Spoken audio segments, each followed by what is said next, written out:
In the late 16th century, England was at war with Spain, but Spain was in a union with Portugal, so England was also at war with Portugal.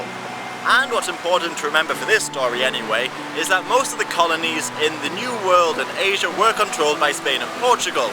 Although England, Netherlands and the likes did try and set up colonies in North America and Africa, it was still very early days and they had little to nothing in Asia. Anyway, around 1590, the English sent a fleet into the Atlantic and started capturing Spanish and Portuguese ships, which were usually on their way back from the New World. But in 1592 they captured the Santa Cruz, one of Portugal's best ships, which was on its way back from Asia. The captured Portuguese then informed the British, well, confessed to the British, that the Madre de Dios was on its way. So the English waited a couple of weeks and captured that ship after some hand-to-hand combat. And reports say that the sight afterwards was pretty brutal.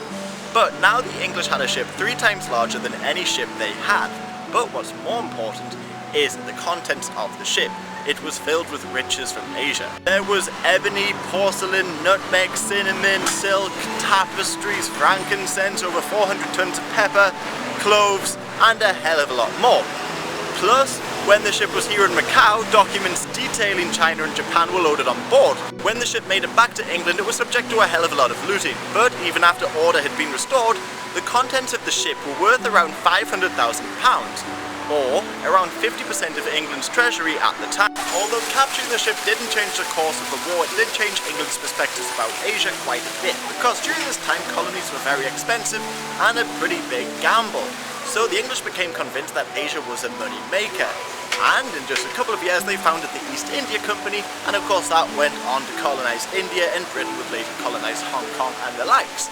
So had the ship not been captured, it's hard to say what would have happened to Asia. To end off quickly, in 1610 the Portuguese suffered a very similar loss. So a bit of background, here in Macau the Portuguese killed about 50 samurai because they were acting too rowdy.